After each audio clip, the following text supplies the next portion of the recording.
সিলেটের ৩ উপজেলায় নতুন নতুন এলাকা প্লাবিত, নগরীতে ১০,০০০ মানুষ পানিবন্দী। ভারতের লোকসভা নির্বাচনের শেষ দফার ভোট গ্রহণ চলছে, বারাণসীতে মোদির লড়াই। এবং রাতে ভারতের বিপক্ষে টাইগারদের প্রস্তুতি ম্যাচ, বিশ্বকাপের আগে নিজেদের ছাড়িয়ে নেওয়ার শেষ সুযোগ।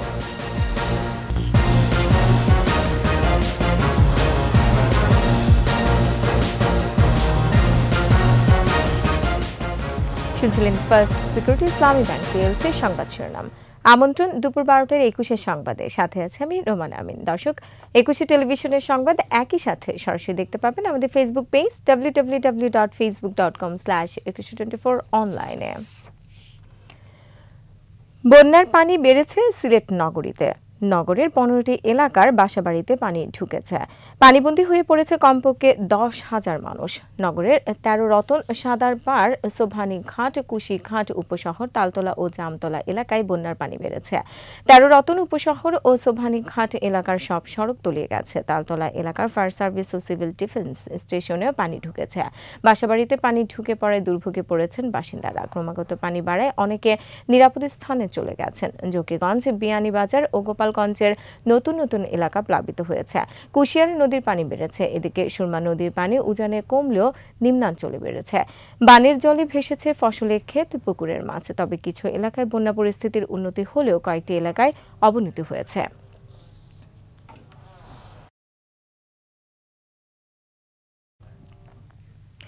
দর্শক, এই মুহূর্তে সিলেটে থেকে সরাসরি যোগ দিচ্ছেন সহকর্মী ওয়েস খসরু। খসরু, সিলেটে বন্যা পরিস্থিতি আমাদের জানান। রুমানা, আমি আপনাকে শুনতে পাচ্ছি এবং আমি এই মুহূর্তে আছি আসলে সিলেট নগরীর যে মেন্দিবাগ এলাকায়।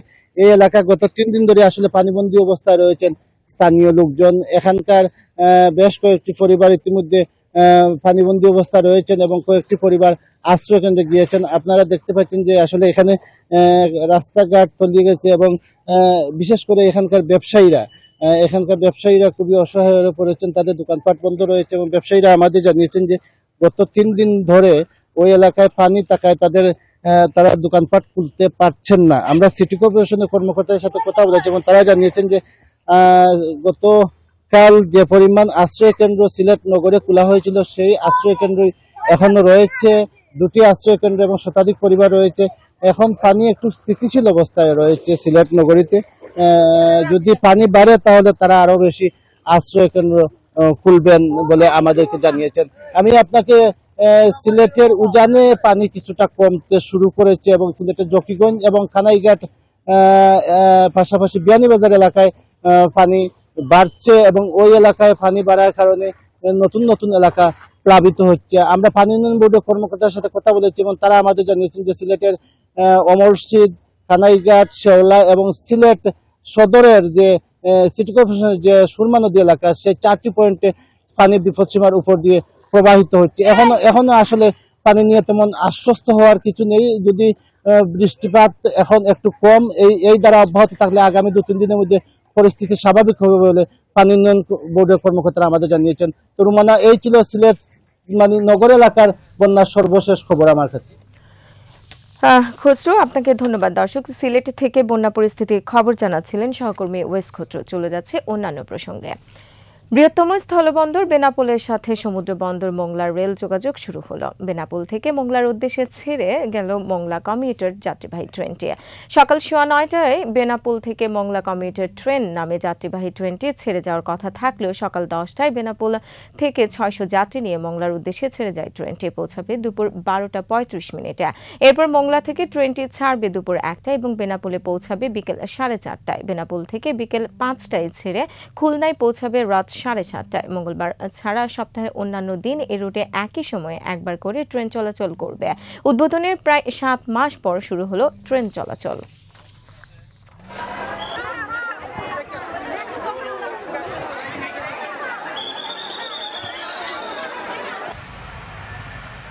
বাংলাদেশ স্বাধীনের পর এই প্রথম আমাদের যে আকাঙ্ক্ষা ছিল সেই আকাঙ্ক্ষাটা পূরণ হয়েছে। মালবাহী ট্রেন দিবে, তখন ব্যবসার ক্ষেত্রে যেমন খরচও কমবে, বেনিফিট করবে, মানুষের জীবন জীবিকার মানও অনেক উন্নত হবে। আমরা অত্যন্ত আনন্দের সাথে জানাচ্ছি আজ থেকে আনুষ্ঠানিকভাবে মোংলা কমিউটার নামে বেনাপোল মোংলা বেনাপোলের মাঝে একটি ট্রেন চালু হয়েছে। যাত্রী সাধারণ স্বল্প খরচে স্বল্প সময়ে স্বাচ্ছন্দ্যে ভ্রমণ করতে পারবেন।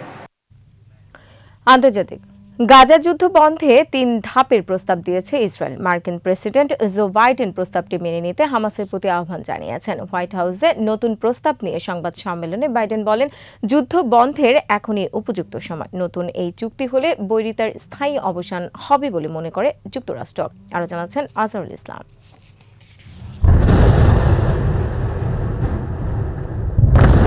দীর্ঘ 8 মাস ধরে চলছে গাজা যুদ্ধ। যুদ্ধ বন্ধে বিভিন্ন দেশ এগিয়ে আসলেও সফল হতে পারেনি কেউই।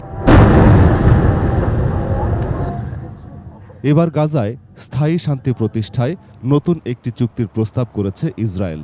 হোয়াইট হাউসে মার্কিন প্রেসিডেন্ট জো বাইডেন একে বিস্ময়কর প্রস্তাব বলে অভিহিত করেছেন।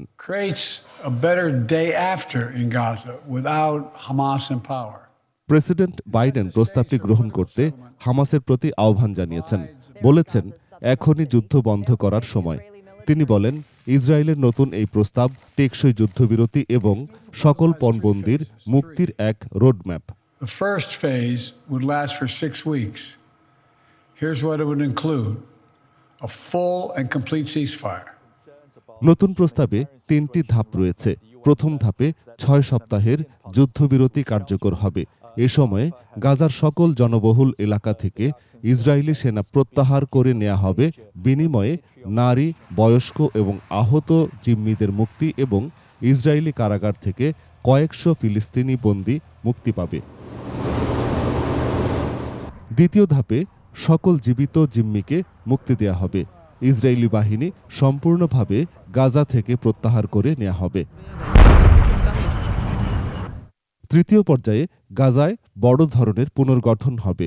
এর আওতায় যুক্তরাষ্ট্র এবং আন্তর্জাতিক সংস্থা গাজায় ঘরবাড়ি, স্কুল, হাসপাতাল সহ অবকাঠামো নির্মাণ করবে। এ পর্যায়ে জিম্মিদের মধ্যে যারা মারা গেছেন তাদের কারো মৃতদেহ গাজায় থেকে থাকলে তা ফেরত দিতে হবে।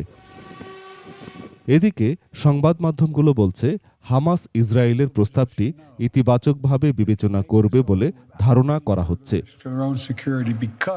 আজহারুল ইসলাম, 21 টেলিভিশন। আর এরই সাথে শেষ করছি দুপুর 12টার 21 সংবাদ। যাবার আগে ফার্স্ট সিকিউরিটি ইসলামী ব্যাংক পিএলসি সংবাদ শিরোনামগুলো আরও একবার।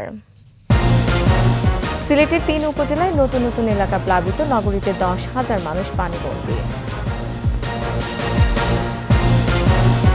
ভারতের লোকসভা নির্বাচনে শেষ দফার ভোট গ্রহণ চলছে, বারাণসীতে মোদির লড়াই। এবং রাতে ভারতের বিপক্ষে টাইগারদের প্রস্তুতি ম্যাচ, বিশ্বকাপের আগে নিজেদের ছাড়িয়ে নেওয়ার শেষ সুযোগ।